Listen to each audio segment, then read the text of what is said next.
Bible ఉంటైతే దయచేసి కొలొస్సీయులకు రాసిన పత్రిక 2వ అధ్యాయం తీసినట్లయితే కొన్ని విషయాలు మనం ధ్యానించుకుందాం. కొలొస్సీయులకు రాసిన పత్రిక 2వ అధ్యాయము మొదటి 7 వచనాలు ధ్యానించుకుందాము. ప్రభు చిత్తమైతే మరోసారి నాకు తరుణం దొరికితే ఎఫెసీయులకు రాసిన పత్రికను మనం కంటిన్యూ చేద్దాం. కొలొస్సీయులకు రాసిన పత్రిక 2వ అధ్యాయము మొదటి 7 వచనాలు. వాక్య భాగంలోనికి వెళ్ళక ముందు నేను కొలొస్సీయులకు రాసిన పత్రిక ఒక బ్రీఫ్ ఇంట్రడక్షన్ ఇస్తాను క్లుప్తంగా. ఆ తర్వాత మనం కొన్ని వచనాలు ధ్యానించుకుందాము. అపోస్తలుడైన పౌలు గారు కొలొస్సీ పట్టణానికి ఈ పత్రికను రాశారు. కొలొస్సీ పట్టణం అనేది ఈరోజు టర్కీ దేశంలో ఉంది. ఆ రోజు ఏషియమైన దేశం అనేవారు దానిని ఈరోజు టర్కీ దేశంలో ఉంది. టర్కీ దేశంలో లైకస్ వ్యాలీ అని ఒక వ్యాలీ ఉంటుంది. చాలా పచ్చదనంతో నిండి ఉన్న వ్యాలీ అది. ఆ వ్యాలీలో 3 పట్టణాలు ఉంటాయి. కొలొస్సీ పట్టణము, లవదోకియా పట్టణము, హైరపోలి పట్టణము. ఈ 3 పట్టణాలు కూడా సంఘాలు స్థాపించి అక్కడ కాపరికి పనిచేసేవారు ఎఫఫ్రా గారు అక్కడ సంఘాలు స్థాపించి సేవ చేస్తున్న సమయంలో ఆ సంఘాలలో కొందరు అబద్ధ ప్రవక్తలు, అబద్ధ బోధకులు వచ్చి సంఘాన్ని గలిబిలి చేసే సమయంలో ఎఫఫ్రా గారు అపోస్తలుడైన పౌలు గారి దగ్గరికి వెళ్ళి సమస్యలన్నీ వివరించిన తర్వాత సమస్యలకు పరిష్కారంగా స్పందించి రాసిన పత్రిక కొలొస్సీయులకు రాసిన పత్రిక. బాగా గమనించండి. కొలొస్సీయులకు రాసిన పత్రిక యొక్క ముఖ్య ఉద్దేశం ఏంటనగా యేసు ప్రభువే అధిపతి అని. ఆ రోజులలో యూదులు సంఘాలలోకి వచ్చి, అయ్యో యేసు ప్రభు ఒక్కరే సరిపోరండి, మీరు దేవుని దగ్గరికి చేరాలంటే ఆయన జ్ఞానము ఒకటే సరిపోదండి, మీకు చాలా జ్ఞానాలు కావాలి అని చెప్పేసి అనగా ప్రత్యేకంగా హ్యూమన్ ఫిలాసఫీస్ ని సంఘాలలో యాడ్ చేస్తూ సంఘాన్ని గలిబిలి చేసే పరిస్థితి అది. ఆ సమయంలో పౌలు గారు రోమా పట్టణంలో చెరసాలలో ఉన్నారు. ఆయన హౌస్ అరెస్ట్ లో ఉన్నారు. హౌస్ అరెస్ట్ అయినప్పటికీ అతిథులను ఎలో చేసేవారు అనమాట. అలాంటి సమయంలో ఎఫఫ్రా గారు వెళ్ళి, అయ్యగారు సంఘాలలో ఇలాంటి పరిస్థితి వచ్చింది, సంఘాలని గలిబిలి చేసే యూదులు కొందరు వచ్చి కన్ఫ్యూజ్ చేస్తున్నారు, కాబట్టి వారికి ఒక పత్రిక రాయండి అని చెప్పడంతో దానికి స్పందనగా రాసిన పత్రిక కొలొస్సీయులకు రాసిన పత్రిక. బాగా గమనించండి. ఎఫఫ్రా గారు ఎవరనగా అపోస్తలుడైన పౌలు గారు దాదాపు 3 సంవత్సరాలలో ఎఫెసీ పట్టణంలో సేవ చేశారు. ఆయన సేవ చేస్తున్న సమయంలో ఈవెన్ బైబిల్ కాలేజ్లో కూడా ఆయన కట్టించి తర్బీదు చేసిన సమయంలో ఏషియమైన దేశం నుండి అనగా ఈరోజు టర్కీ దేశంలో నుండి అనేక ప్రాంతాలలో భిన్నమైన ప్రజలు వచ్చి ఎఫెసీ పట్టణంలో పౌలు గారి దగ్గర ఆయన సువార్త విని తిరిగి వెళ్ళి వారి ప్రదేశాలకు తిరిగి వెళ్ళి స్థానికంగా సంఘాలు స్థాపించారు. అలాంటి వారిలో ఒకరు ఎఫఫ్రా గారు. అలాంటి సంఘాలలో ఒకటి కొలొస్సీయులకు రాసిన పత్రిక కొలొస్సీ సంఘము, లవదోకియా సంఘము, అదే రీతిగా హైరపోలిక సంఘము. మీరు 2వ అధ్యాయం 2వ వచనం మొదటి వచనం చూసినట్టయితే, అదే రీతిగా 4వ అధ్యాయం 13వ వచనం చూసినట్టయితే ఈ 3 పట్టణాల గురించి చూస్తారు. సో ఈ తప్పుడు బోధలను ఖండిస్తూ రాసిన పత్రిక కొలొస్సీయులకు రాసిన పత్రిక. మీరు చూసినట్టయితే మొదటి 2 అధ్యాయాలు కూడా 4 అధ్యాయాలు ఉన్నాయి ఈ పత్రికలో. మొదటి 2 అధ్యాయాలలో పౌలు గారు యేసు ప్రభు వారిని హెచ్చిస్తూ ఆయన్నే ఆది సంభూతుడు అని చెప్పేసి, అన్నిటికీ కర్త ఆయనే అని, సంఘానికి శిరస్సు కూడా ఆయనే అని చెప్పేసి, ఆయన అదృశ్య దేవుని స్వరూపి అని చెప్పేసి, ఆయన అన్నిటికీ పై ఉన్నవాడని చెప్పేసి యేసు ప్రభు వారి గురించి 2 అధ్యాయాలలో రాశారు. అదే కాకుండా బుద్ధి జ్ఞానముల సర్వ సంపదములు ఆయన యందే గుప్తమై ఉన్నాయని చెప్పేసి 2వ అధ్యాయం 3వ వచనంలోను, అదే రీతిగా దేవత్వం యొక్క సంపూర్ణత శరీరముగా క్రీస్తునందు నివసించను అని చెప్పేసి 2వ అధ్యాయం 9వ వచనంలో ఆయన జ్ఞాపకం చేస్తున్నారు. అనగా ఈ యూదులు సంఘాలలో వచ్చేసి ఎలా గలిబిలి చేస్తున్నారంటే యేసు ప్రభు సంపూర్ణ దేవుడు కాదని చెప్పేసి హ్యూమన్ ఫిలాసఫీస్ యాడ్ చేస్తున్నారు. చూడండి 2వ అధ్యాయం 8వ వచనంలో చూసినట్టయితే, ఆయనను అనుసరింపక అనగా క్రీస్తును అనుసరింపక మనిషిలో పారంపర్యాచారమును అనగా ఈ లోక సంబంధమైన మూల పాఠములను అనుసరించి మోసకరమైన నిరర్ధక తత్వ జ్ఞానము చేత మిమ్మల్ని చెరపట్టుకొని పోవాడు ఎవరైనా ఉండునేమో అని జాగ్రత్తగా చూసుకోండి. అనగా ఇంగ్లీష్లో మీరు చూసినట్టు హ్యూమన్ ఫిలాసఫీస్ హ్యూమనిస్ట్ ఫిలాసఫీస్ ఎలా ఉంటాయి అని ఒక మాట చెప్పాలంటే, ఆ రోజులలో వాళ్ళు ఏం చెప్పారంటే, అదేంటండి స్పిరిట్ ఈజ్ గుడ్, ఓకే అక్కడ వరకు బాగుంది, కానీ మ్యాటర్ ఈజ్ ఈవిల్ కదా. వాళ్ళు నమ్మేది ఏంటంటే ఎవ్రీ మ్యాటర్ ఈజ్ ఈవిల్. ఈ లోకంలో ఉన్న ప్రతి మ్యాటర్, చేరే కానీ ఏ మ్యాటర్ అయినా ఈవిల్. అలా దేవాది దేవుడు ఒకవేళ మానవ రూపంలో ఈ లోకంలో జన్మించినట్టయితే మరి ఆయన మనుషుడు కాబట్టి ఆయన కూడా ఈవిల్ కదా అంటాడు అనమాట. ఎందుకంటే అది హ్యూమన్ ఫిలాసఫీ. హ్యూమన్ ఫిలాసఫీస్ ఏం చేస్తాయంటే సత్యాన్ని తీసుకొచ్చి కొంచెం ట్విస్ట్ చేసేస్తాయి. అలాంటప్పుడు కొంచెం స్థిరంగా లేని విశ్వాసులు ఏంటంటే కదిలింపబడిపోతారు. అలానే కాకుండా 2వ అధ్యాయం 16వ వచనంలో కూడా మీరు చూసినట్టయితే, ఆ రోజులలో ప్రజలు ఏం చెప్పేవారు, వాళ్ళు అయ్యో మీరు దేవుని సంపూర్ణంగా ఆచరిస్తే సరిపోదండి, మీరు దినములను ఆచరించాలి, మీరు రిచువల్స్ కానీ ఆచరించాలి అని చెప్పేసి వాళ్ళు చెప్తుంటారు. అదే రీతిగా మీరు దేవదూతలు ఆరాధించాలని చెప్పేసి వాళ్ళు చెప్తున్న సమయంలో అలాంటి కన్ఫ్యూజన్ ని తొలగించడానికి స్పందనగా రాసిన పత్రిక కొలస్సీయులకు రాసిన పత్రిక.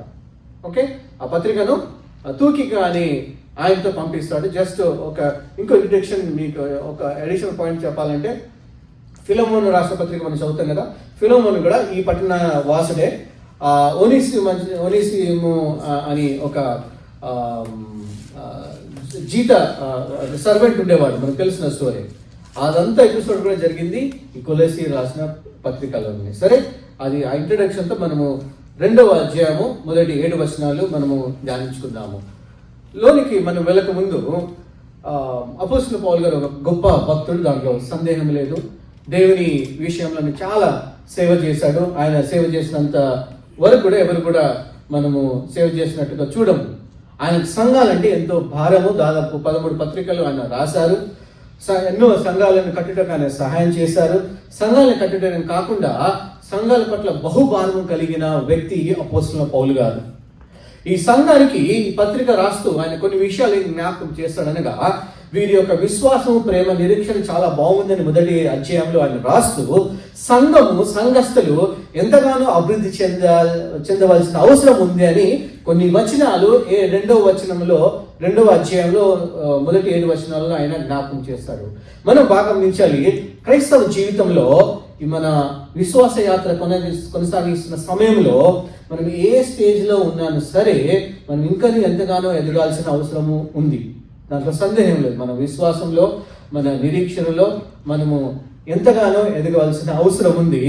అయితే ఆ రోజు కూడా అపోస్తలుడైన పౌలు గారు కొలస్సీయులకు రాస్తూ, మీరు ఈ విషయాల్లో మీరు ఎదగండి, ఆధ్యాత్మికంగా ఎదగాలి అని చెప్పేసి చెప్తూ ఈ 7 వచనాలు ఆయన రాశాడు, మొదటి 7 వచనాలు. అయితే ఈ ఏ రంగాలలో అయితే ఏ ఏరియాస్లో వాళ్ళు అభివృద్ధి చెందాలో అని చెప్పేసి అపోస్తలుడైన పౌలు గారు ఆ రోజు కొలస్సీ సంఘానికి రాశారో, ఈ రోజు కూడా మన సంఘానికి ఇవి 100కి 100 వర్తిస్తాయి. అయితే ఈ ఏ ప్రాంతాల్లో, ఏ ఏరియాస్లో ఆయన సంఘము అభివృద్ధి చెందాలో అని మనం ధ్యానిస్తున్నప్పుడు మనల్ని కూడా మనము పరీక్షించుకొని ప్రభు కృప చేత, ఆయన ప్రేమ చేత, పరిశుద్ధాత్మ దేవుని సహాయం అడుగుతూ ఈ రంగాల్లో మనల్ని మనం కూడా అభివృద్ధి పరచుకునేటకు సహాయపడతాయి. సో రండి, కొలస్సీయులకు రాసిన పత్రిక 2వ అధ్యాయము మొదటి 7 వచనాలు నేను చదువుతాను. ఆ తర్వాత మనము క్లుప్తంగా కొన్ని విషయాలు, ఏ విషయాల్లో ఆధ్యాత్మికంగా ఎదగాలో అపోస్తలుడైన పౌలు గారు మనకు వివరించారు. చూడండి, అయితే 5 విషయాల్లో అపోస్తలుడైన పౌలు గారు సంఘము ఆధ్యాత్మికంగా ఎదగాలని చెప్పేసి ఈ 7 వచనాలలో ఆయన తెలియజేశారు. మొట్టమొదటిగా వారి హృదయమందు ప్రోత్సహింపబడాలని, అనగా ఆదరించబడాలని, బలపరచబడాలని, అది మొట్టమొదటిది. రెండవది, వారు ప్రేమయందు అతకబడాలని చెప్పేసి, ఒకరినొకరు ప్రేమించుకోవాలి అని చెప్పేసి. మూడవదిగా, వారు సంపూర్ణ గ్రహింపు యొక్క సకల ఐశ్వర్యము కలిగి ఉండాలని, అదేంటో నేను చెప్తాను.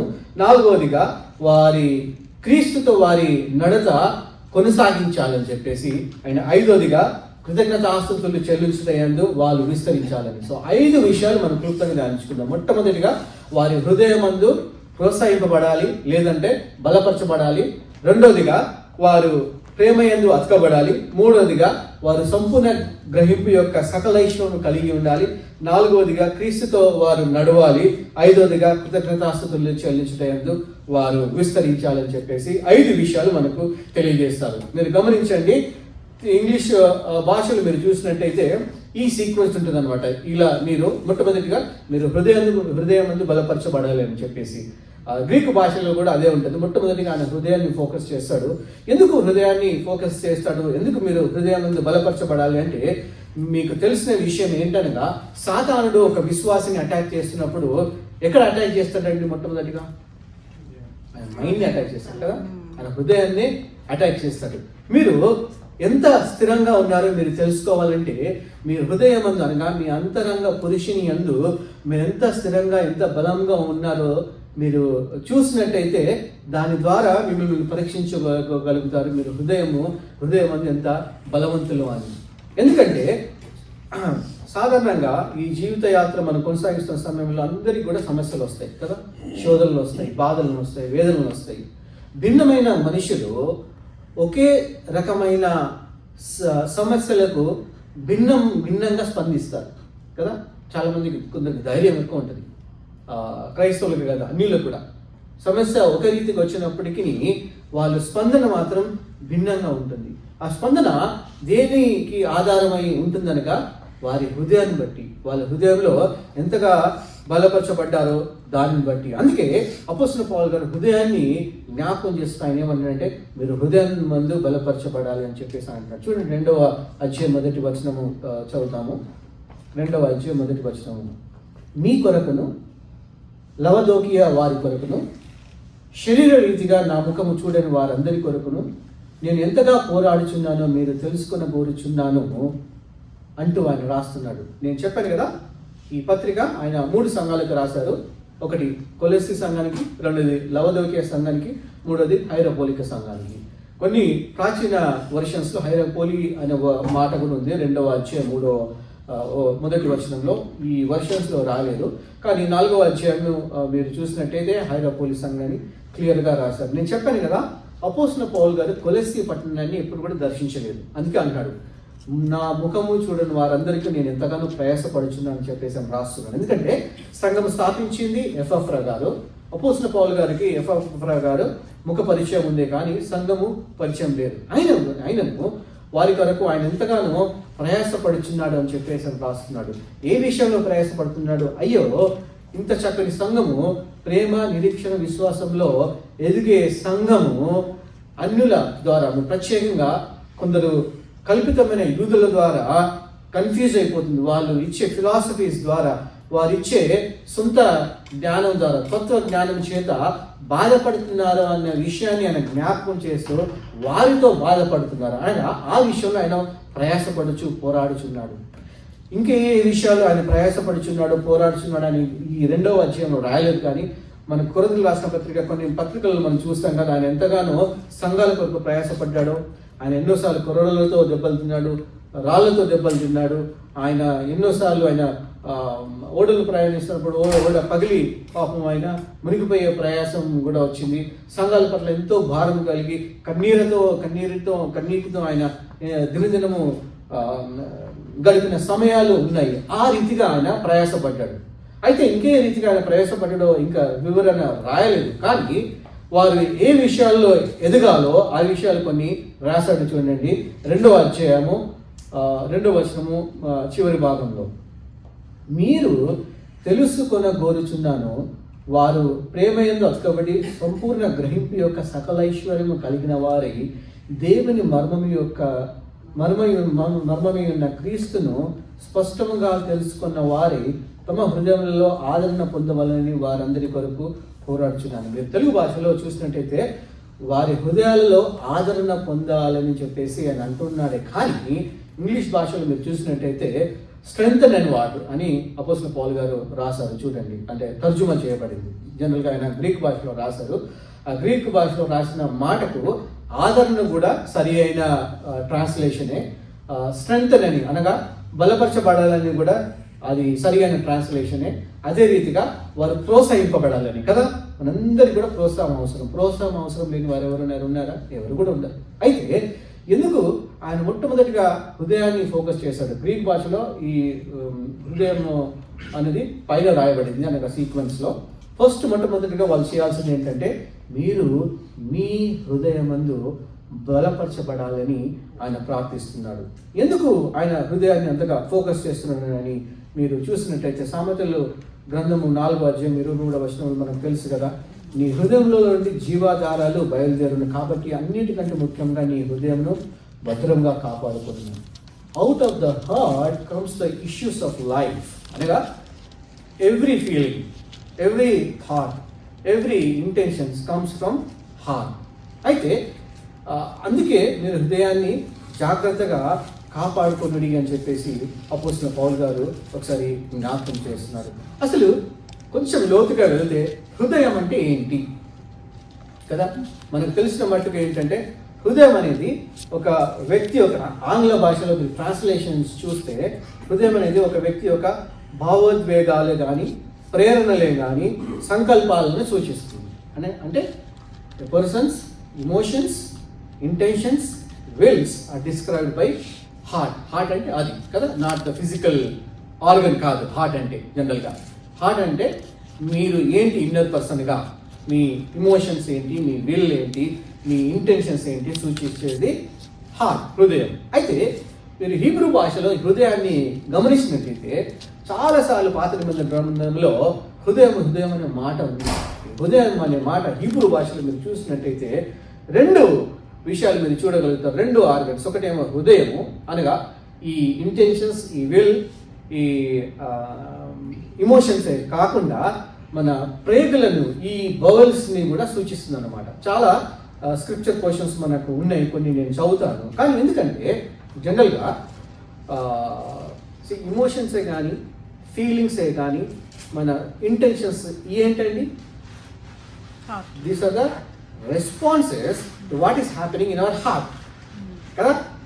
సాధారణంగా ఈ బవెల్స్ అనేవి కూడా దేన్ని సూచిస్తుందనగా, ఏదైనా మీరు చాలా స్ట్రెస్గా ఫీల్ అవుతే, లేదంటే మీరు సంతోషాన్ని ఫీల్ అవుతే మీ హృదయంలో కొన్ని వచనాలు నేను చదువుతాను, మీరు సర్ప్రైజ్డ్ అవుతారు.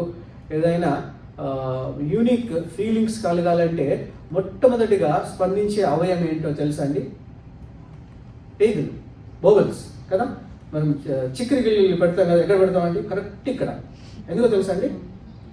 అది చాలా సెన్సిటివ్, ఇమోషనల్ కలిగించే అవయవం ఈ అవయవం. మీరు చాలా స్ట్రెస్ గుండా వెళ్తున్నప్పుడు మీ ఫుడ్ మీకు అరగదు. ఎందుకు అరగదు కదా? ఎందుకు? ఆ ఇంపాక్ట్ దేని మీద పడుతుంది తెలుసా? డైరెక్ట్ ఇంటెస్టైన్ మీద పడుతుంది. అది ఆ విషయాన్ని ఆయన జ్ఞాపకం చేస్తున్నాడు. అందుకే హృదయం అంటే జస్ట్ ఇమోషన్స్ కాదు, కానీ ఆ ఇమోషన్స్ ఇవన్నీ కూడా just response to what is happening in your heart or who you are in your inner person or what you are in your mind కదా. సో సాతాను వచ్చినప్పుడు ఏం చేస్తుందంటే మొట్టమొదటిగా మేము అటాక్ చేసేది మైండ్ పైన. కాబట్టి మీరు మొట్టమొదటిగా చేయాల్సింది ఏంటంటే మీ హృదయమందు బలపరచబడాలి, మీరు హృదయమందు ఆదరణ పొందాలి, మీ హృదయమందు మీరు ప్రోత్సహింపబడాలి అని చెప్పేసి అని అన్నాడు. కొన్ని విషయాలు మనం హృదయం చూసుకొని ముందుకు వెళ్ళిపోతాము. మీరు చూసినట్టు అయితే పరమగీతంలో 5వ అధ్యాయం 4వ వచనం నేను చెప్పింది ఒకసారి మళ్ళీ స్క్రిప్చర్స్ అవుతాను. చెప్పాను కదా, ఫీలింగ్స్ కానీ ఇమోషన్స్ కానీ ఎక్కడి నుండి బయలుదేరుతాయి అంటే ఈ బావల్స్ నుండి, పేగల నుండి కదా.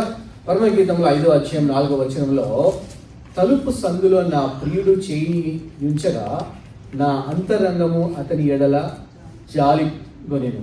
తెలుగు భాషలో కొంచెం ట్రాన్స్లేషన్ సరిగా అర్థం కాదు, కానీ ఇంగ్లీష్లో చూడండి. My beloved extended his hand through his opening. కొంచెం ఇంటిమేసీ రిలేటెడ్ స్టఫ్ ఇది. my feelings were aroused for him. Feelings అనే మాట మీరు చూసినట్టయితే హిబ్రూ భాషలో హార్ట్ అని ఉంటుంది, ఇప్పుడు ఒరిజినల్ లాంగ్వేజ్కి వెళ్తే. సో అందుకే నేను ఏమంటానంటే ఈ బావల్స్ ఏదైతే ఉన్నాయో, హృదయం ఏదైతే ఉందో, ఫీలింగ్స్ కూడా కలిగించడానికి ఉపయోగపడే అవయము ఈ అవయము. అదే రీతిగా మీరు కీర్తనల గ్రంథం 22వ అధ్యాయం 14వ వచనంలో కూడా చూసినట్టయితే, నేను నీళ్ళ వలె పారబోయబడి ఉన్నాను, నా ఎముకలన్నీ స్థానం తప్పి ఉన్నవి, నా హృదయం నా అంతరంగమందు మైనము వలె కరిగింది అని చెప్పేసి అన్నాడు. అనగా హృదయం అంటే కేవలం ఒక అవయవమే కాదు, ఒక ఇమోషనే కాదు, ఒక విల్లే కాదు, ఒక ఇంటెన్షనే కాదు, కానీ it is nothing but its response to what is happening in your heart కదా. అందుకే అనేవంటే since out of the heart comes the issues of life. కాబట్టి మీరు హృదయం అందు బలపరచుకోండి. ఎందుకు అంటున్నానంటే, సాధారణంగా ఏదైనా సమస్య వచ్చినప్పుడు, ఏదైనా శోధన వచ్చినప్పుడు, ఏదైనా బాధ వచ్చినప్పుడు మీరు కనుక హృదయమందు స్థిరంగా లేకుంటే సాతానుడు మాత్రం మిమ్మల్ని ఫుట్బాల్ లాగా ఆడుకుంటాడు. నేను వాక్యంలో మీరు స్థిరంగా లేకుంటే నిస్సందేహంగా స్థిరంగా ఆడుకుంటాడు. అదే కదా జరుగుతుంది. అందుకే సమస్య ఎక్కడ వస్తుందంటే, కీర్తనకారుడు ఒక మాట అంటాడు, దావీదు కీర్తనగా, that I have set the Lord before me continually. ఎప్పుడైతే మనము దేవుణ్ణి మన ఎదుట కంటిన్యూస్గా ఉంచుకుంటాం, ఆయన వాక్యాన్ని, ఆయన చిత్తాన్ని, ఆయన పర్పస్ని మనము మన మనసులో, మన మదిలో ఎల్లప్పుడూ మన ముందు ఉంచుకుంటామో మనము జడియమండి, కదిలింపబడం కదా. మీరు చూసినట్టయితే ఐ థింక్ కీర్తన 112 కీర్తన అనుకుంటా 7వ అధ్యాయము, మీరు స్థిరంగా ఉన్నప్పుడు ఎలా ఉంటుందంటే ఈవెన్ చెడు వార్త కూడా మీరు జరిగారండి. ఆ రీతిగా మీరు ఉండాలని అపోస్తలుడైన పౌలు గారు ఒకసారి జ్ఞాపకం చేస్తున్నాడు. అయితే హృదయమందు మీరు స్థిరముగాను బలముగా ఉండాలని. బలంగా ఉండడం అంటే ఏంటి? మీరు కదిలింపబడాలండి. సాధారణంగా మనము ఈ లోకంలో ఉన్న కొన్ని విషయాలతో చాలా ప్రభావితం అవుతుంటాము. ఈ లోకంలో ఉన్న విషయాలు కాదు, కానీ లోకానుసారంగా జీవించే క్రైస్తవులను చూసి కూడా చాలా మట్టుకు ప్రభావితం అవుతాము. దురదృష్ట విషయం ఏంటంటే, చాలా క్రైస్తవులు కూడా లోకానుసారంగానే జీవిస్తుంటారు. మాకు ఒక ఫామ్ ఉంది, దాంతో ఒక చరిత్ర రాయొచ్చు. చాలా సఫర్ అవుతున్నాం దాని గురించి. కొన్ని కోట్ల ఆస్తి ఫామ్ అది. ఓకే, 50 ఏళ్ళు పోరాడి మా అంకుల్ ఒక ఆయన అంటారు, సామ్యూయల్, ఏం ప్రయోజనం అసలు, నువ్వు ఇంత ఇంజనీరింగ్ చదివి ఇంత అమెరికాలో ఉంటూ నీ దగ్గర ఏం ఆస్తి లేదు, అసలు వాళ్ళని చూడు, వాడు చదివే లేదు. కొందరు ఉన్నారు అనమాట మా దాంట్లో. ఓకే, చదువు లేదు, శాస్త్రం లేదు, పేరుకు క్రైస్తవులే, గుడికి వెళ్తారు, పాటలు పాడతారు, చేసేదన్నీ కూడా దొంగ పనులు. ఓకే, ఈ భూములు అమ్ముకుంటూ రియల్ ఎస్టేట్ చేస్తూ వాడు ఎన్ని డబ్బులు సంపాదించారు, 2 కార్స్ ఉన్నాయి, అసలు వాడి జీవితం ఏంటి అంటున్నాడు. నిజానికి నేను విశ్వాసంలో స్థిరంగా లేదంటే కొంత మట్టుకు ప్రభావితులు అవుతాం కదా. అవును కదా, మరి వారు కూడా క్రైస్తవులే కదా, నేను కూడా క్రైస్తవుని కదా, వారి జీవితం అలా ఎందుకు, నా జీవితం ఏంటని చెప్పేసి వెంటనే చెప్పాడు, మరి నాయన బాబు, ఆయన పేరుకు క్రైస్తవుడు మాత్రం క్రైస్తవుడు కాదని చెప్పాను. ఓకే, యేసు ప్రభువు రేపు వస్తే నేను పరలోక రాజ్యంలో ఉంటాను, ఆయన నిత్య నరకంలో ఉంటాడని చెప్పాను. ఎందుకంటే దేవుని వాక్యంలో నేను స్థిరంగా ఉన్నాను. దేవుని వాక్యం మత్తయి సువార్త 7వ అధ్యాయం చెప్పినట్టుగా ప్రభువాను ప్రతివాడు పరలోక రాజ్యంలో చేరడు. ఆ రోజు చాలామంది, ప్రభువా నీ నామున ప్రవచింపలేదా, నీ నామున అద్భుతాలు చేయలేదని అంటే మీరెవరు నాకు తెలియదు అంటారు. ఎందుకంటానంటే మీరు స్థిరంగా ఉండాలి. ఇది ఎప్పుడు సాధ్యమనగా మీరు బలంగా ఉన్నప్పుడు నిలకడగా ఉంటారు. సాతాను మిమ్మల్ని ఎక్కువ శోధించే అవకాశం ఉండదు. చాలాసార్లు సమస్య ఎక్కడ వస్తుందంటే మనకు తెలియదు కాదు, మీకు తెలుసు కదా. సమస్య ఎక్కడ వస్తుందంటే మనకున్న జ్ఞానం చేత. మనందరం కూడా బలహీనులమే కదా, ఏదో ఒక తప్పులు చేస్తుంటాం, పాపాలు చేస్తుంటాము. చేస్తున్న సమయంలో సాతాను మనం శోధిస్తున్నప్పుడు, లేదంటే సమస్యలు, శోధనలు, బాధలు, మనకు ఇబ్బందులు వచ్చినప్పుడు అప్పుడు సాతాను శోధిస్తాడు. చూస్తావా, నువ్వు తప్పు చేసినందుకే ఇలా అవుతావని చెప్పేసి కదా. దేవుని వాక్యం సెలవిస్తుంది కదా, నువ్వు ఏది విత్తుతావో అదే కోస్తావు అని చెప్పేసి. కానీ దేవుని యొక్క ప్రేమ ఎంత అపారమైనదంటే, ఆయన క్షమించి మళ్ళీ మన మార్మనసు పొందిన తర్వాత ఆయన మనల్ని చేర్చుకుంటాడు. అంటే ఈ విషయాలు కూడా దేవుడు అక్కడ చాలా వాగ్దానాలు ఉన్నాయి కదా, ఈ వాగ్దానాలు మర్చిపోదు. అంకుల్ అదే చెప్పారు కదా, మనం ఏంటంటే ఎప్పుడు కూడా దేవుని వాగ్దానాలను, దేవుని మాటలను జ్ఞాపకం చేస్తూ ఉండాలి. అందుకే దావీదు కీర్తనకారులు అంటాడు ఏంటంటే, I have set the Lord before me continually. I think Psalm 22 అనుకుంటాను మీరు చూసినట్టయితే. సో మొట్టమొదటి రంగం ఏంటనగా బలపరచబడాలి అని చెప్పేసి, అనగా హృదయం మందు బలపరచబడాలని అపోస్తలుడైన పౌలు గారు ఒకసారి జ్ఞాపకం చేశారు. హృదయం అనేది చాలా మోసకరమైనది. చాలాసార్లు మనం ఏంటంటే మన ఇమోషన్స్ ఇవన్నీ కూడా మనని డ్రైవ్ చేస్తుంది, నియంత్రిస్తుంది కదా ఒక మనిషిని. ఇమోషన్స్, ఫీలింగ్స్ ఇవన్నీ ఎలా అవుతాయండి? మనకు తెలియని జ్ఞానం చేత, ఇన్ఫర్మేషన్ చేత మనకు ఇమోషన్స్ ఉత్పన్నమవుతాయి కదా. మనం ఏంటంటే, అయ్యో మరి ఇంత కష్టపడి ఇంత నీతి నిజాయితీగా నేను బ్రతుకుతున్నప్పుడు వారు ఏంటి ఇంత సుఖ సంతోషాలతో బ్రతుకుతున్నారు, మరి మనం తప్పులు చేయొచ్చా, పాపం చేయొచ్చా, దేవుడైతే అబద్ధాలు ఆడకూడదు అన్నాడే, కానీ మరి రాహబు విషయం ఏంటి, అబద్ధాలు ఆడింది కదా, అంటే అలాంటి పరిస్థితుల్లో మనం అబద్ధాలు ఆడచ్చు అని ఇలాంటి చాలా కన్ఫ్యూజన్స్ అవుతుంటాయి మన జీవితాల్లో. ఇలాంటి కన్ఫ్యూజన్స్ మనము తొలగించడానికి మనకి ఏం కావాల్సిందంటే మనకు స్ట్రాంగ్ హృదయం. ఈ emotions will drive you based on the information that you have. అయితే దేవుని వాక్యము మీ హృదయాల్లో సమృద్ధిగా ఉన్నట్టయితే సరి అయిన ఇమోషన్స్ విల్ డ్రైవ్ యూ కదా. ఒకవేళ దేవుని వాక్యం మీలో లేనట్టయితే, అంటే సంపూర్ణంగా లేనట్టయితే, లోక జ్ఞానం మీలో ఉన్నట్టయితే ఆ ఇమోషన్స్ మిమ్మల్ని డ్రైవ్ చేస్తాయి. అందుకే ఇమోషన్స్ అనేది చాలా ముఖ్యం. హృదయం అనేది చాలా ముఖ్యమండి. మూడవ అధ్యాయంలో మూడవ వచనంలో మీరు చూసినట్టయితే, బుద్ధి జ్ఞానముల సర్వసంపదలు ప్రభువునందు గుప్తమైనవి అని చెప్పేసి అపోస్తలుడైన పౌలు గారు 2వ అధ్యాయం 3వ వచనంలో రాస్తారు. ఎందుకంటే వీళ్ళు ఏం చెప్తున్నారు, అబద్ధ బోధకులు, తప్పుడు బోధకులు అనగా మీకు ఈ జ్ఞానం సరిపోదండి, ఇంకో జ్ఞానం కూడా కావాలి, దేవదూతలను కూడా మీరు ఆచరించాలండి అని చెప్పేసి. మనము బైబిల్లో 66 పుస్తకాలు ఉన్నాయి కదా. ఇవి కాకుండా చాలా పుస్తకాలు కూడా ఉన్నాయి, మీకు తెలుసో లేదా? ఓకే, చాలా పుస్తకాలు కాకుండా కూడా చాలామంది నమ్ముతారండి. కానీ దేవుడు చెప్పే విషయం ఏంటంటే, ఈ 66 పుస్తకాల కన్నా మిగతా విషయాలు అనగా దేవుని గురించి చెప్పబడిన సత్యము బైబిల్ గ్రంథం నుంచి మీరు ఇంకా ఏమీ కూడా మీరు చదవాల్సిన అవసరం లేదు, తెలుసుకోవాల్సిన అవసరం లేదన్న విషయాన్ని అపోస్తలుడైన పౌలు గారు పదే జ్ఞాపకం చేస్తూ ఈ పత్రికను రాశాడు.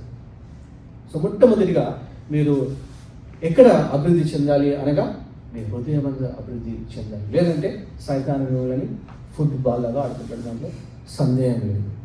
సైతానుడే కాదు, మీ లోకస్తుల చేత కూడా ప్రభావితులు అవుతారు, చాలాసార్లు మోసపోతాం. సో మొట్టమొదటి విషయము, వారు హృదయమందు బలపరచబడాలి, ప్రోత్సహింపబడాలి, ఆదరణ పొందాలి అని చెప్పేసి. సరే, మరి ఎలా ఆదరణ పొందుతాం? మన హృదయము ఎలా బలపరచబడుతుంది, ఎలా ప్రోత్సహింపబడుతుంది అని కొన్ని విషయాలు మనం చూసుకున్నట్టయితే, ఎఫెసీయులకు రాసిన పత్రిక 3వ అధ్యాయం 17-19 వచనంలో చూసినట్టయితే, పరిశుద్ధాత్మ దేవుడే మనం బలపరుస్తాడు. 3 విషయాల ద్వారా దేవుడు మనం బలపరుస్తాడు. ఒకటి పరిశుద్ధాత్మ దేవుడు, రెండవది తోటి సహోదరులు, తోటి విశ్వాసులు, మూడవది దేవుని వాక్యం. అదే విషయాన్ని మనం చూసినట్టయితే ఎఫెసీయులకు రాసిన పత్రిక 3వ అధ్యాయం 17వ వచనం నుండి 19 వచనం వరకు చూసినట్టయితే, క్రీస్తు మీ హృదయములలో విశ్వాసం ద్వారా నివసించినట్లుగాను తన మహిమైశ్వరం చొప్పున మీకు చేయవలనని మీరు దేవుని సంపూర్ణత యందు పరిపూర్ణులగునట్లు ప్రేమ యందు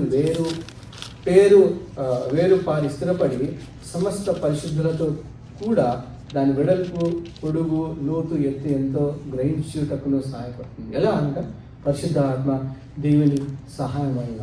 యోహాను సువార్త 14వ వచనంలో చూసినట్టయితే 16-26 వచనం చూడండి, నేను తండ్రిని వేడుకొందును, మీ యొద్ద ఎల్లప్పుడూ నుండికై వేరొక ఆదరణకర్తను అనగా స్వరూపియకు ఆత్మను మీకు అనుగ్రహించాను. పరిశుద్ధాత్మ దేవుని గురించి ప్రభువారు మనకు జ్ఞాపకం చేస్తున్నారు. బాగా గమనించండి. సాధారణంగా సమస్యలు, శోధనలు, బాధలు అందరికీ వస్తాయి. ఓకే, కొందరికి చాలా విపత్తమైన అనగా చాలా ఇంటెన్స్ సమస్యలు, బాధలు వస్తాయండి. ఈవెన్ డిప్రెషన్కి వెళ్ళే పరిస్థితులు కూడా వస్తాయి. కానీ ఒక విషయం నమ్మండి, ఒకవేళ పరిశుద్ధాత్మ దేవుడు కనుక మీకు సహాయం చేయకుండానట్టయితే మీ సాతాను మిమ్మల్ని సంపూర్ణంగా నాశనం చేసి ఉండేవాళ్ళు. మీరు ఏ రీతిగా ఈరోజు ఇలా స్థిరంగా ఉండగలిగారంటే అది కేవలము పరిశుద్ధాత్మ దేవుని సహాయం వల్ల. మనకు తెలిసినా తెలియకపోయినా సత్యం ఏంటనగా దేవుడు, పరిశుద్ధాత్మ దేవుడు ఎంతగానో మనల్ని ఆదరిస్తున్నాడు, బలపరుస్తున్నాడు. మన మనసులతో అనగా సైతానుడు ఏ రీతిగా మన మైండ్లని అటాక్ చేస్తున్నాడో పరిశుద్ధాత్మ దేవుడు కూడా మన మనసులతో మాట్లాడుతూ మనల్ని ఆదరిస్తూ, మనం బలపరుస్తూ మనల్ని నడిపిస్తున్నాడు. సో మొట్టమొదటిగా మనం బలం పొందాలంటే పరిశుద్ధాత్మ. అందుకే మనం పరిశుద్ధాత్మ దేవునికి సంపూర్ణంగా ఈలు చేసుకోవాలి, అనగా ఆయన నియంత్రణలోనికి మనము ఇచ్చుకోవాలి. అంతేగాని లోకం తట్టు చూస్తూ లోకంలో జరుగుతున్న ఇవన్నీ విషయాలతో మనం అట్రాక్ట్ కాదు. చాలాసార్లు మనం జడ్జ్ చేయలేము, ఈజీగా జడ్జ్ చేసేస్తామండి. కొందరికి 4 ఇళ్ళు ఉన్నాయి, కొందరికి 4 కార్లు ఉన్నాయి, కొందరికి 4 ఉద్యోగాలు ఉన్నాయి, కొందరికి పిల్లలు ఉన్నారు, కొందరికి పిల్లలు లేరు. అలా చెప్పేసి మనం వెంటనే జడ్జ్ చేస్తున్నాము. వాళ్ళు దేవునికి చాలా సమీపస్తులేమని చెప్పేసి అలా కానే కాదు. అలా ఎప్పుడు కూడా కానే కాదు. ఎప్పుడు కూడా మనం సరిగ్గా జడ్జ్ చేయలేము. అసలు నా హృదయంలో ఏముందో మీకేం తెలుసు అండి? మీ హృదయంలో నాకేముందో నాకు తెలుసు కదా. సంఘాలలో మనం చూస్తుంటాం, మా ఆదిలాబాద్ సంఘాల్లో మొన్న నేను ఇండియా వెళ్ళాను, అంటే ఒక మాట అంటుంటారు ఏంటంటే, ఓకే పాటలు పాడిన తర్వాత ఇప్పుడు మనం అందరము పాటలతో ప్రభువుని మయంపరచామండి అని చెప్పేసి అంటారు. అసలు ఏం తెలుసండి వాళ్ళ హృదయాలు ఏం జరిగింది? పాట పాడిన తర్వాత పాడిన మాత్రాన వాళ్ళ హృదయం మందు దేవుని మయంపరిచారా? మయంపరిచి ఉంటారేమో, కానీ మనకు తెలియదు కదా. అందుకే మనము హృదయం మందు చాలా బలపరచబడాలని చెప్పేసి దైవవాక్యం చదివిస్తుంది. రెండవదిగా ఏ రీతిగా దేవుడు ఒక విశ్వాసి మన హృదయాన్ని బలపరుచుకుంటాడనగా 2వ కొరింథీయులకు రాసిన పత్రిక 1వ అధ్యాయం 4వ వచనంలో చెప్పినట్టుగా 2వ కొరింథీయులకు రాసిన పత్రిక 1వ అధ్యాయం 4వ వచనంలో దేవుడు మిమ్మల్ని ఏ ఆదరణతో ఆదరించుచున్నాడు. గమనించండి, మీరు శోధనలో పడుతున్నప్పుడు, మీరు బాధలో ఉన్నప్పుడు మిమ్మల్ని ఆదరించింది ఎవరండి? దేవుడు కదా. యేసు ప్రభువు వారు ఈ లోకంలో నివసిస్తున్న సమయంలో పేతురు గారితో ఒక మాట అంటాడు. పేతురు, సైతాను నిన్ను ఇసుక రేణు వలె ఏమంటే జల్లెడు పట్టినట్లుగా పర్మిషన్ తీసుకున్నాడు, అయినను నేను ఇక్కడ నీకు ప్రేయర్ చేస్తానని చెప్పేసి అంటాడు. అయితే when you are strengthen your brothers అంటాడు. అదే మాట ఇక్కడ అంటున్నాడు అనమాట. అనగా పరిశుద్ధాత్మ దేవుడు మీ ఏ సమస్య నుండి విడుదల కలిగించి, ఆదరణ కలిగించి, ప్రోత్సహించి బలపరిచాడో దాని ఒకనొక ఉద్దేశం ఏంటనగా అలాంటి సమస్య నుండి వెళ్తున్న వారిని మీరు బలపరచాలి, మీరు ప్రోత్సహించాలని చెప్పేసి. అదే మాట 2వ కొరింథీయులకు రాసిన పత్రిక 1వ అధ్యాయం 4వ వచనంలో పౌలు గారు అంటారు చూడండి, దేవుడు మిమ్మల్ని ఏ ఆదరణతో ఆదరించుచున్నాడో ఆ ఆదరణతో ఎట్టి శ్రమలలో ఉన్న వారైనను ఆదరించుటకు శక్తి గల వార మగునట్లు ఆయన మా శ్రమ అంతటిలో మమ్మను ఆదరించుచున్నాడు. సో 2వ భాగంగా మనం ఎలా బలపరచబడతాం, మన హృదయం ఎలా బలపరచబడుతుంది, స్థిరపరచబడుతుంది అంటే తోటి సహోదరుల ద్వారా. మీరు నన్ను బలపరుస్తుంటారు, బలపరచాలి, నేను మిమ్మల్ని బలపరచాలి. అది దేవుని యొక్క ఉద్దేశం. మూడవదిగా దేవుడు అనే వాక్యం చేత మనల్ని బలపరుస్తాడండి. అందుకే దేవుని వాక్యం ఎప్పుడు కూడా స్థిరంగా ఉండాలి కదా. మనము కష్టాలు వెళ్తున్నప్పుడు ఏంటంటే దేవుని వాగ్దానాలు ఎప్పుడు కూడా జ్ఞాపకం చేసుకోవాలి. దేవుని వాక్యం ఏం సెలవిస్తుందండి? యెహోవా నా కాపరి, నాకు ఏమి కలగదు, పచ్చిక గల చోట్ల ఆయన పనుల శాంతికరమైన జలంలో నన్ను నడిపించని చెప్పేసి ఆయన మన కాపరి కదా. ఎవరు ఈ ప్రపంచాన్ని అంతా కూడా వెళ్తున్నాడండి? దేవుడే వెళ్తున్నాడు. కోడి తన రెక్కల కింద తన పిల్లల్ని ఎలా జాగ్రత్త కాచుకుని అలా కాచుకుంటాడండి. ఆయన కన్ను గుడ్డు వలె మనల్ని ఆయన కాచుకుంటాడండి. కొన్నిసార్లు మనకు అనిపిస్తుంటుంది, అయ్యో దేవుడు మనతో ఉన్నాడా అని చెప్పేసి. అలాంటి పరిస్థితిలో మనకు ఏ రీతిగా మనం బలపరచబడతాం అనగా దేవుని వాక్యం చేత దేవుని వాగ్దానాన్ని జ్ఞాపకం చేసుకోవాలి ఎప్పుడు కూడా. రెండవ భాగము ఆయన ప్రేమ యందు అతకబడాలి అని చెప్పేసి అపోస్తలుడు పౌలు జ్ఞాపకం చేస్తున్నారు చూడండి. మీరు ప్రేమ యందు అతకబడాలని చెప్పేసి మనం అందరం కూడా ఆల్రెడీ అతకబడి ఉన్నాం. ఎక్కడ అతకబడి ఉన్నామండి? ఎఫెసీయులకు రాసిన పత్రిక 4వ అధ్యాయంలో చెప్పినట్టుగా, తండ్రి నేను మీరు పరిశుద్ధాత్మ దేవుడు ఏ రీతిగా అయితే ఏకమై ఉన్నామో వారు కూడా మన యందు ఏకమై ఉండినట్లుగా యేసు ప్రభువు వారు తండ్రిని ప్రార్థన చేస్తారు కదా. ఆర్థిక రీతిగానే మనం అందరం కూడా సంఘంగా కట్టబడిన వారం అందరం కూడా మనం ఆల్రెడీ యూనిటీగా అంటే ఒకే శరీరంగా అతకబడి ఉన్నామండి. పొజిషనల్గా మనము అతకబడి ఉన్నాం, దాంట్లో సందేహం లేదు. కానీ ప్రాక్టికల్ కూడా మనం అతకబడి ఉండాలని చెప్పేసి అనగా we must show the unity in love. అంటే ప్రాక్టికల్ యూనిటీ గురించి మాట్లాడుతున్నాడు ఇక్కడ. జనరల్గా యూనిటీ ఎలా వస్తుందండి? How the unity comes? What is the one that drives the unity? It's the love కదా. సాధారణంగా యూనిటీ అంత ఈజీగా రాదు, ఇన్ని మాట చెప్పాలంటే కదా. ఎందుకు రాదు? మనందరం కూడా భిన్నమైన కుటుంబాల నుండి వచ్చాము, భిన్నమైన పరిస్థితుల నుండి వచ్చాము, భిన్నమైన పరిస్థితుల గుండా వెళ్తున్నాము కదా. అలాంటి సమయంలో ఈ ఏకత్వం ఎలా వస్తుందనగా ప్రేమ చేత. గమనించండి, మొట్టమొదటి మనం చూస్తున్నాం ఏంటంటే హృదయం. ఎందుకంటే అక్కడ చాలామంది సఫర్ అవుతుంటాం, దాంట్లో సందేహం లేదు. రెండోది ప్రేమ విషయంలో కూడా మనము పరిపూర్ణలు కాము కదండి. ఎవరైనా చెప్పగలుగుతారా నేను సంపూర్ణంగా నా సంఘస్థులను అందరినీ పరిపూర్ణంగా ప్రేమిస్తున్నానని చెప్పేసి చెప్పగలుగుతారా? అందుకే మనం జీవిస్తున్న సమయం కొలదంతా కూడా ఈ విషయాల్లో కూడా మనం ఎంతగానో ఎదగాల్సిన అవసరం ఉంది. ఆ విషయాన్ని అపోస్తలుడైన పౌలు గారు జ్ఞాపకం చేస్తున్నారు. మీ ప్రేమ ఏ రీతిగా ఉండాలనగా ఏకత్వం కలిగి ప్రాక్టికల్గా ఉండాలంటాడు, ఒకరికొకరికి సహాయం చేస్తూ. అదే విషయాన్ని అపోస్తలుడైన పౌలు గారు జ్ఞాపకం చేస్తున్నారు. ప్రేమ ఎంత గొప్ప విషయం మనకు తెలియదు కాదు, అన్నిటికంటే గొప్పది ప్రేమనండి కదా. అందుకే మొదటి కొరింథీయులకు రాసిన పత్రిక 13వ అధ్యాయంలో పౌలు గారు ప్రేమను హెచ్చిస్తూ ఏ రీతిగా ఆయన రాశారు చూడండి. మొదటి కొరింథీయులకు రాసిన పత్రిక 13వ అధ్యాయంలో, మనుషుల భాషలతోనూ దేవదూతల భాషలతో నేను మాట్లాడినను, ప్రేమ లేని వాడనైతే మ్రోగని కంచము గనగలాడు తాళమునే ఇందును, ప్రవచించు కృపావరము కలిగి మర్మములన్నీ జ్ఞానమంతయు ఎరిగిన వాడైనను, కొండలను పెకలింపగల పరిపూర్ణ విశ్వాసము గల వాడైనను, ప్రేమ లేని వాడనైతే నేను చూసారా నటించండి కదా. Praise the Lord brother, praise the Lord sister. ఆ హృదయంలో ఏముందో తెలుసా అండి? తెలిసిపోద్ది. మనిషి కష్టాల్లో ఉన్నప్పుడు ఎదుటి మనిషి మనల్ని ఎంతగానో ఆదరిస్తున్నాడు, మనల్ని ఎంత ప్రేమిస్తున్నాడో తెలియంది కాదు, కానీ చెప్పుకోలేరు పాపం కదా.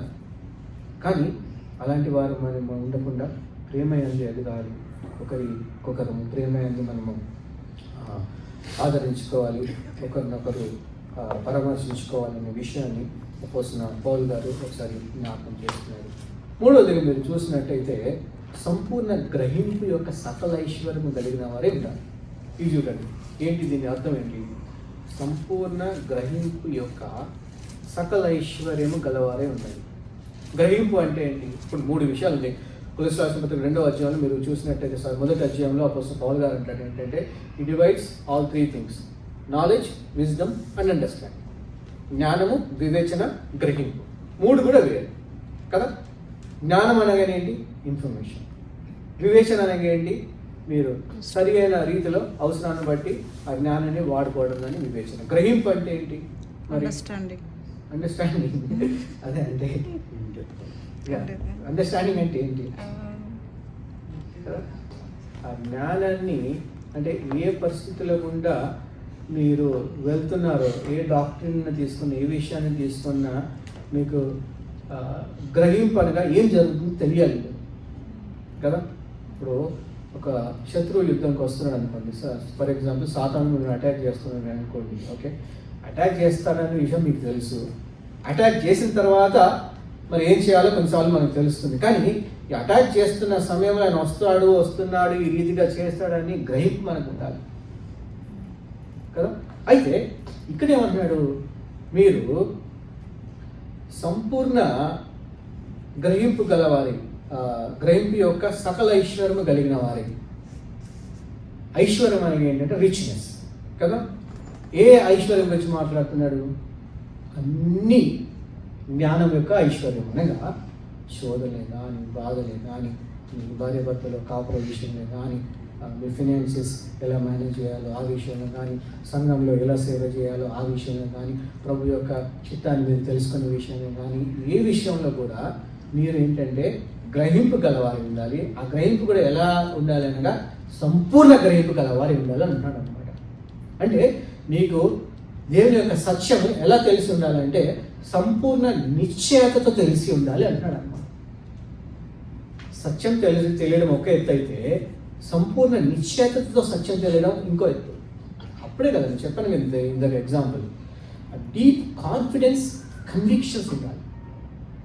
అలా ఉండాలని అపోస్తలుడైన పౌలు గారు ప్రార్థన చేస్తున్నారు. ఏంటంటే ఆ కాన్ఫిడెన్స్, ఆ నిశ్చయత ఎలా ఉండాలంటే సకల ఐశ్వర్యం అనగా ఇంకా ఫుల్నెస్, రిచ్నెస్ అంటే సంపూర్ణతను సూచిస్తుంది. ఇక్కడ మీరు ఏ డాక్టరీని, ఉపదేశాన్ని, బోధన తీసుకున్నప్పటికీ, ఏ పరిస్థితిని తీసుకున్నప్పటికీ మీ యొక్క గ్రహింపు ఎలా ఉండాలి అనగా సంపూర్ణంగా ఉండాలి అని ఆయన జ్ఞాపకం చేస్తున్నాడు. ఆ విషయంలో కూడా మీరు ఎదగాలని కదా.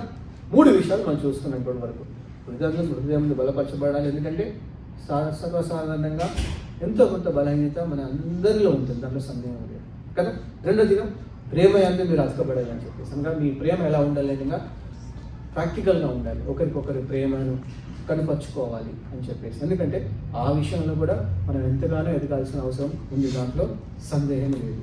మూడవది ఏంటంటే దేవుని యొక్క వాక్యము సంపూర్ణ గ్రహింపుతో అనగా సంపూర్ణ నిశ్చయతను మీరు తెలుసుకోవాలని చెప్పేసి కదా. ఎప్పుడు సాధ్యపడుతుందండి ఇది? నేను వాక్యం ఇలా టక్కని చెప్పేసేయాలి ఎక్కడ ఏముందని చెప్పేసి. మా పాస్టర్ గారు ఉండేవారు 101 సంవత్సరం వరకు ఆయన బ్రతికారు. చిన్నప్పటి నుండి ఆయన చేయబట్టుకొని నేను పరిచర్య చేసిన భాగ్యం వచ్చింది. కానీ ఆయన ఒక ఇద్దరిని ఎల్డర్స్ని ఎలా ఆయన ప్రిపేర్ చేశాడనగా, పాపం ఆయన ముసలైన కదా, 101 సంవత్సరంలో అంటే మిషనరీతో సేవ చేశాడు ఆయన. టక్కని రిఫరెన్స్ అని గుర్తులేదు, ఇట్లా మాట చెప్తాడు అనగా ఏంటి, సరే సంపూర్ణ గ్రహింపు యొక్క సకల ఈశ్వరం ఎక్కడ గురించి అంటాడే, ఎక్కడుంది ఏవల్ గారు అని చెప్పేసి మా ఇంట్లో ఉండేవారు, పెద్దనాన్న రాజనాన్న గారు. ఓకే, విని ఆ మాట ఎక్కడుందో టక్కని చెప్పేసేవాళ్ళు ఒకటే నిమిషంలో. అలా ఉన్నప్పుడు దేవుని యొక్క వాక్యం, అందుకే కొలొస్సీ రాసిన పత్రిక 3వ అధ్యాయం 16వ వచనంలో ఒక మాట ఉంటుంది చూడండి. కొలొస్సీ రాసిన పత్రిక 3వ అధ్యాయం 16వ వచనంలో ఇంగ్లీష్లో చూసినట్టయితే, తెలుగులో చివరి భాగంలో చూడండి, క్రీస్తు వాక్యం మీలో సమృద్ధిగా నివసింపనీయుడి.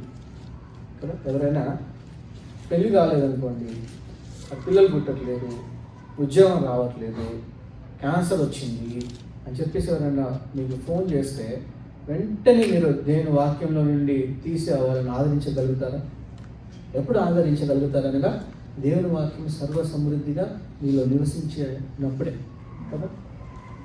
అలాంటి సంపూర్ణ గ్రహింపు మనలో ఉండాలి అని చెప్పేసి అపోస్తలుడైన పౌలు గారు జ్ఞాపకం చేస్తున్నాడు. నాలుగవది చూడకముందు మీరు చూడండి ఇంకో విషయం, 2వ వచనంలో 3వ వచనం, బుద్ధి జ్ఞానంలో సర్వసంపదంలో ఆయన యందు ముక్తమైనది చెప్పాను కదా. ఇంతకు మించి ఇంకా మీకేం అవసరం లేదు కదా. ఎవడైనాను చక్కని మాటల చేత మిమ్మల్ని మోసపరచుకున్నట్లు ఈ సంగతిని చెప్తున్నాను. ఎందుకనగా ఈ హ్యూమన్ ఫిలాసఫర్స్ ఉంటారు చూడండి, ఎక్కువ చాలామంది ఉంటారు. వాళ్ళ జ్ఞానము సాధారణంగా నార్మల్ పర్సన్ జ్ఞానం కన్నా మించి ఉంటుంది, లోక జ్ఞానం. ఓకే, కొంత మటుకు దేవుని జ్ఞానం కూడా యాడ్ చేస్తారు. ఫిలాసఫర్ చేసేది ఏంటంటే సత్యాన్ని తీసుకొచ్చి కొంచెం ట్విస్ట్ చేసేస్తారు కదా. ఆల్ మ్యాటర్ ఈజ్ ఈవిల్ కదా, సైన్స్ నమ్మే కదా, మీరు కూడా నేర్చుకుంటుంది కదా. అంటే యేసు ప్రభు వారు ఆయన సర్వ సంపూర్ణంగా అంత పరిశుద్ధుడు ఎలా అవుతాడండి, పరిశుద్ధుడు దేవుడు ఎలా అవుతాడు అనగా, సరే మ్యాటర్ ఈజ్ ఈవిల్ అన్నప్పుడు ఈదర్ ఆయన దేవుడు కాదని నిరూపించడానికి ప్రయత్నం చేస్తారు.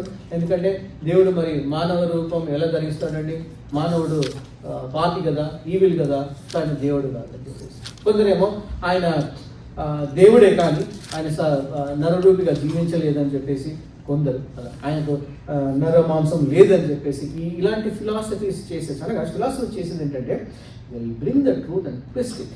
If you are not strong in the word of God, in the truth, you will be deceived. That's what the philosophers do. అందుకే వాళ్ళు ఏంటంటే ఈజీగా మోసం చేస్తారండి. వాళ్ళే కాదు, అసలు కొలొస్సీ సంఘాన్ని మోసపరిచేది ఎవరు? యూదులండి. ఆ రోజులలో సంఘాలలోకి ఎంటర్ అయ్యి వాళ్ళని కన్ఫ్యూజ్ చేసేది ఎవరంటే యూదులు. ఎస్ఎన్ఈస్ అని కూడా కొందరు ఉండేవారు. నేను ఇంకా 2 minutes ఎక్స్ట్రా తీసుకొని చెప్తాను. ఎస్ఎన్ఈస్ అని ఎవరనగా, మీరు డెడ్ సీ స్క్రోల్స్ని మీకు తెలుసు కదా, ఇక్కడనే రీగన్ లైబ్రరీలో పెట్టారంటే, కావాలంటే వెళ్ళి చూడండి. డెడ్ సీ స్క్రోల్స్ ఎక్కడ దొరికాయంటే, డెడ్ సీ పక్కన కొన్ని గుహలు ఉన్నాయి. ఓకే, ఆ గుహలలో నివసించే మనుషులు కొందరు ఉండేవాళ్ళు. వాళ్ళు ఏంటంటే వాళ్ళు సెపరేట్ చేసుకొని అలా నివసించేవారు. కొందరైతే వివాహాన్ని నిషేధించేవారు. ఓకే, ఇంకొందరు ఏంటంటే ఉదయాన్నే లేచి స్నానం చేయడం, ఇవన్నీ కూడా మీరు వెళ్తే చూడొచ్చు అక్కడ డెడ్ సీ దగ్గర. కానీ వీళ్ళు ఏంటంటే దేవుని స్క్రిప్చర్స్ కూడా రాశారు. మరి నేను ఎందుకు చెప్తున్నానంటే, ఇలాంటి వారే కన్ఫ్యూజ్ చేశారండి సంఘాన్ని. పాస్టర్స్ కూడా చాలామంది పిలువబడిన వారే కానీ పాస్టర్స్గా తమను తాను చెప్పుకునే వాళ్ళు చేసేది ఏంటంటే సంఘస్థులను గలిబిలి చేస్తుంటారు. అందుకే ఎఫెసీ రాసిన పత్రిక 4వ అధ్యాయం 14వ వచనం అనుకుంటాను, మీకు గుర్తుందా? ఏంటంటే, that you may not be tossed to and fro as with every wind of doctrine. అనగా ప్రతి ఉపదేశము చేత అలల వలె ఇటు అటు కొట్టుకొని పోవారినై ఉండక మీరు స్థిరంగా ఉండాలంటారు.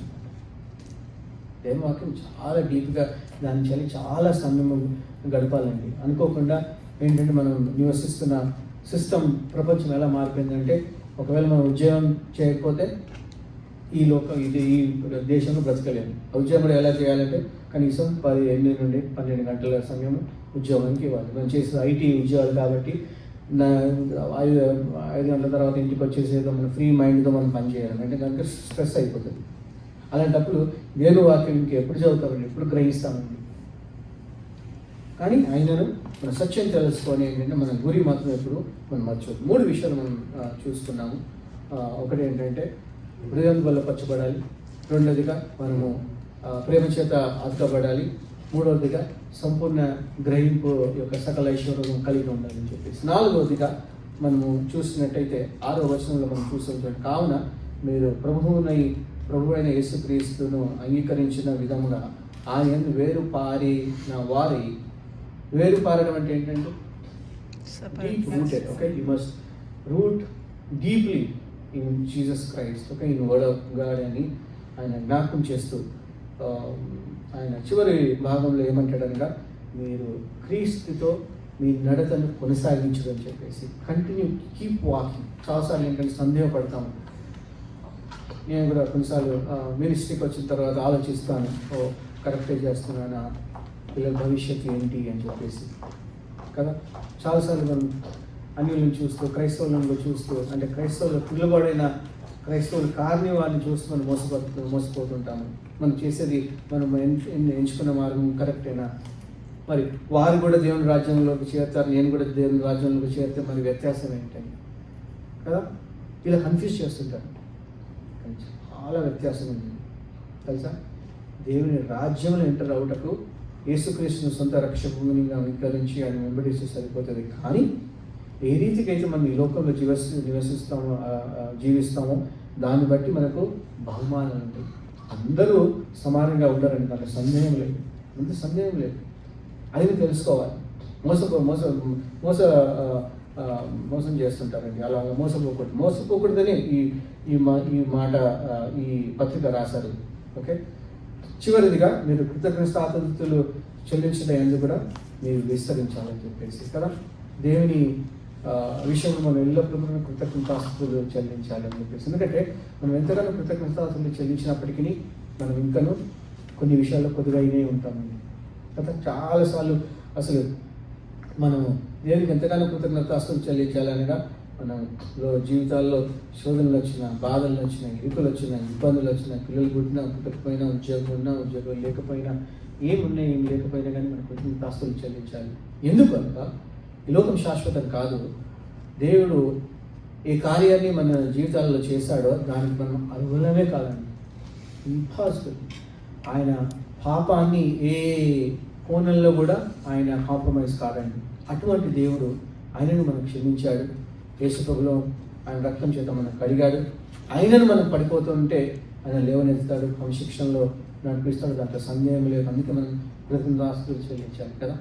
మీరు చూడండి, భిన్నమైన జీవితాలు ఉంటాయి, భిన్నమైన పరిస్థితులు ఉంటాయి. ఇజ్రాయెల్ దేశంలో చూడండి, దేవుడు ఏ రీతిగా ఆయన ప్రేమించినప్పటికీ చూస్తారు కదా. హాస్టేజెస్ అమ్మాయిలతో ఎలా వాళ్ళు డీల్ చేసి పంపిస్తున్నారు, వాళ్ళైతే బహిరంగంగా సాక్ష్యం చెప్తున్నారు, వీళ్ళు ఇలా చేశారు మమ్మల్ని అని చెప్పేసి. వాళ్ళతో పోల్చండి మన జీవితాలు కూడా కదా. అందుకే మనం ఎంతగానో కృతజ్ఞతాస్తుతులు చెల్లించాలో విస్తరించాలి. సో అపోస్తలుడైన పౌలు గారు కొలెస్సీ సంఘస్థులను ఈ ఏరియాస్లో ఆధ్యాత్మికంగా ఎదగాలని చెప్తూ రాసిన 7 వచనాలు మనం ధ్యానించుకున్నాము. అందరము నిలబడినట్లయితే తీసుకున్నాము. ఎఫెసీయులకు రాసిన పత్రిక 3వ అధ్యాయం 20వ వచనంలో చెప్పినట్టుగా మనలో కార్యసాధకమైన తన శక్తి చొప్పున మనం అడుగు వాటన్నిటికంటేనే, ఊహించు వాటన్నిటికంటేనే అత్యధికంగా చేయ శక్తి గల దేవునికి క్రీస్తు యేసు మూలంగా సంఘంలో తరతరములు సదాకాలము మహిమ కలుగును గాక. ఆమేన్.